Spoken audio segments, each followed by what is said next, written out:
How's everyone doing out there? It's Joey Pucks from youthegamers.com. Let's get right into today's video. I'm just giving you some feedback, some reactions, some thoughts on what we know about Destiny 2 Season of Dawn. It releases December 10th. We're just a few days away from it now. And I'm going to run down the list, basically the page on Bungie.net, and give you some thoughts on what jumps out at me and let you know what I'm thinking. So let's start first and foremost. Well, let me back up a second. Scene 14, okay, cool. We're going to deal with him. That's cool. That's, something that I find interesting. A lot of the guys that main Titan that I play with are excited about it. So I'm not going to get, really dive into any lore implications and stuff like that. That's not my forte. So the first thing that jumps out at me on this page is this whole repair the Sundial thing. And one of the things I think Bungie has done really, really well over the last few content releases is give 6-person matchmaking options for people. So I'm thinking of things like the Menagerie. I'm thinking of things like Vex Offensive.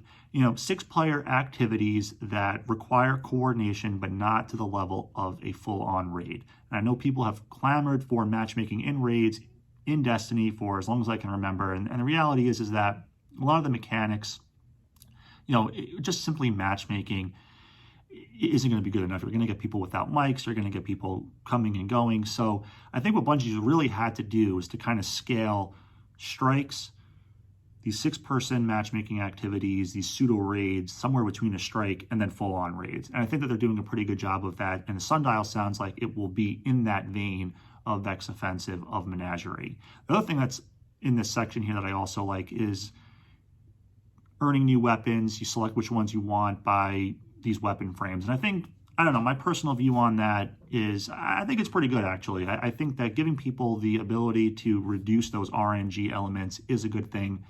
Let them target something that they're interested in. For example, in the Menagerie, you were able to get the recipes, know going in, hey, I want a range masterworked beloved sniper rifle. And I'm hoping that the role is going to have quick draw and snapshot. Still don't have that. But you limit the ability, you limit the RNG factor a little bit. I think people do appreciate that. I think it makes them feel like their time is more valued, and that you're not simply rolling the dice to the same extent that you are in some more heavily RNG type of elements like random rolls where you don't know what you're going to get. It might not be the gun or armor you want. You don't know what the stat roll is going to be. You don't know what the perks are going to be. So I think limiting those things is good. All right, scrolling down now, we've got the seasonal artifact. It's called the Lantern of Osiris. I'm digging the artifact concept. And I will say, as a side note, I saw on Reddit earlier this morning that it looks like power level cap or light level cap, I still say light level cap, will be increasing. And I suppose we'll get more information on that. That was posted by one of the community managers on Reddit this morning. And I guess my point here is that I'm interested in the artifact mostly because I really didn't pay a lot of attention to some of the back-end perks that unlocked on this season's artifact.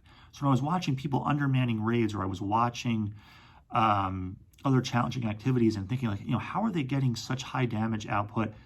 And it comes down to some of those perks on the artifacts, with like the void grenades and stuff like that. So that's something that personally I'm going to be paying more attention to because I think it could potentially give the ability to, do some higher level content with undermanned or solo activities. So that's stuff that I'm going to be interested in, and I think will, is a good add to the, an add to the game that I think is worth continuing.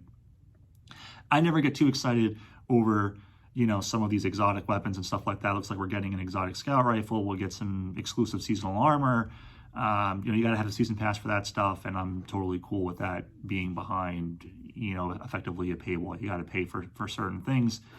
Look, people can get a good Destiny experience without splurging on whatever season pass, and I think that there should be an incentive for people that do spend money to get access to things that other folks are not getting access to. And then lastly, as I scroll down to the calendar here, kind of the overarching, kind of a pseudo roadmap sort of thing, 2 things from a PvP perspective that I think are cool. Elimination.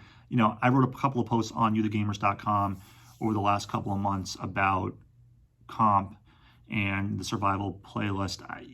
It does some good things. I think the freelance playlist is a good thing. I'm still not in love with Survival as the competitive game mode. Elimination, I really didn't mess around with it too much in the sort of Crucible labs or the test playlist that they put out there, so maybe that's shame on me. But I will say I'm interested to see how Elimination plays in Destiny 2, given the sandbox.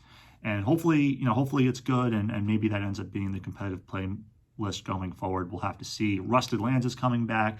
Again, I got mixed feelings about old maps, reprising themselves in subsequent content. I think for me,